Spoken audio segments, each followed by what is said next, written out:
so glad that you stayed with us. It's time for us to look at Forex trade and its impact on the economy.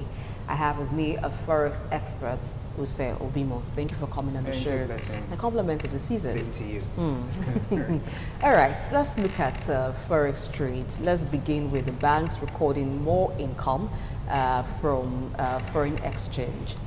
In a time where we've actually seen the Naira depreciated steadily against the dollar, and there's been a case of acute shortage of the dollar in the economy.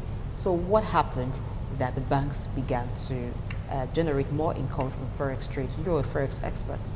Well, the whole essence is Forex trading involves, that's the primary objective of Forex trading involves buying currency when they are cheap and selling when they are high. So the rate is how most investors, including the banks, makes the money, irrespective of the difference between the buying rate and the selling rate. So basically during this period, the COVID-19 pandemic actually affected the foreign exchange market, and the banks had to introduce a lot of measures to ensure that funds were not exported out of the country. I mean the Forex itself, and they came with a lot of measures. First, during that period, there was a cut down on MasterCard transaction from about $1,000 to as low as $100. To see how they can be able to control the export of Forex out of the country. So that's one of the measures, because a lot of persons that we're doing huge transactions, we're no longer having access to the dollar for their transaction. That's number one. And number two, the rates between the parallel market and the CBN was very large, very large. And most times for those persons operating a domiciliary account, if they want to transact, they are requested to go and buy dollar from the black market, which is the parallel market. And as at then, the rate is quite high, almost 480, 470 as the case may be. Then bringing it to the bank to credit their domiciliary account. So the bank has excess, of dollar, because the rate at which the bank is giving out was around 375, 385. And imagine somebody buying at 480, bringing to the bank, and the bank is selling. There's a wide margin. The margin is very wide, and their rate at which they get from the CBN is also another plus. So these are some of the ways how they were able to make so much profit within this 9 months trading period. Okay, apart from the banks making gains from Forex trade, are there other persons, other sectors that Forex trade is also helping? Well, basically the bank itself is a financial institution that deals on foreign exchange. So apart from them being the major institutional players, we could also have individuals that are into foreign exchange trading, like also the Bureau de Change. They also made money during this period. And anything that has to do with buying and selling of currency, anyone involved in doing that also gain. So I think basically it's more of the financial sector that actually made a huge profit during this pandemic. What's your take on the CBDS directive for diaspora remittances to be paid to the receivers in dollars? Well, these are measures because the issue we're having right now is the huge gap between the exchange rate. Right now we don't have a fixed rate, because if you go, what the bank is giving out is at 385, and what Bureau de Change they are also giving out is at 470, the black market itself. So you see there's a huge gap. So I think what CBN they are trying to do is they're trying to see how they can be surplus of Forex in the economy, and thereby trying to stabilize, the Naira itself, to ensure that it doesn't go on what we're currently, the margin we're currently having. So these are measures, because even CBN itself at one point in time said that they were going to find, and these are all measures to make sure that access of class and them to ensure that give the and they get the dollar. There's no what's really to have convert to. So how does that work? The question is, I would say that the essence of Forex is all about rates. Whether you buy 380 or 10, that profit and the margin. So them going to the Bureau de Change is that the rate at which the parallel market is giving out is quite high from the rate at which they are buying. So it's all about profit taking. That's just the bottom line in everything, because the rate at which they are having those Forex are quite low. Taking it to the black market or the parallel market, they are high. So there is a gap between the buying rate and the selling rate. So that's the essence of Forex trading. I get that, but what I'm asking is this. Usually, the Bureau de Change operators will get Forex from the banks. Yes. At a particular rate. And then they now sell to whoever needs dollar. Yes. But this time around, you're giving Forex, you're giving dollars to individuals who go over to the exchange markets, go to the Bureau de Change dealers, and maybe selling at a rate different from the bank. Of course. So at the end of the day, does that not increase the rates? Because the Bureau de Change dealers, at the end of the day, want to make gains on top of that. It will increase the rates.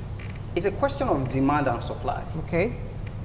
At this point, there were a shortage of dollars, of Forex, in the market. And people have it. So the rate at which they are going to sell is quite higher than what they are buying rate. So the essence is the rate, just to make money. So buying from wherever market they're buying their dollars from and going back to Bureau de Change to sell to them, it's not at the same rate at which they bought. Yes. So it's higher. Yes. So irrespective of whoever that is dealing on Forex, if he's comfortable with the margin, he's good to go. Because as at that point in time, there was a time dollar was selling at 440 from Bureau de Change itself. Then 2 weeks later, it went to as high as 470. Okay. That's 20 naira. So imagine the volume of transaction. That 20 naira can actually, bring in lots of money. Lots of money. So it's just the rate. Okay. That's the essence. We're in the U-tide, a time where we get to see a lot of our brothers, sisters in the diaspora coming to town. Country, yeah. So Forex is like plenty in town. How is Forex trade this season? Well, of course, they are coming back to the country would help to bring in more Forex into the economy, which is what we need right now.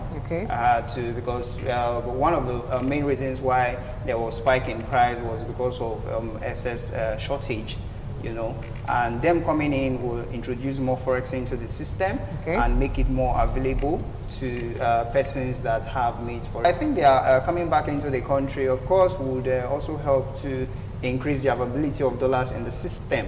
And for those trading dollars, I mean the online traders, well, there tend to be less volatility because it's holiday period.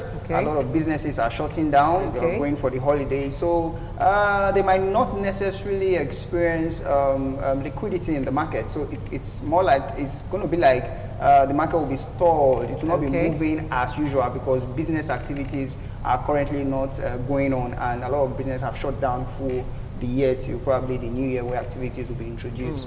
Because what moves the Forex market is volumes of transactions. So when there's more volumes of transactions, sure, there'll be liquidity in the market. So for now, I'm not sure we'll be seeing any of that. Even till the middle of January, I think the market will still be very, very silent. So maybe at the end of January when everything will pick up. Okay, so while you have, or you may have a surplus of foreign exchange right now, the volume of trade is quite low. So at the end of the day, it doesn't really translate into much.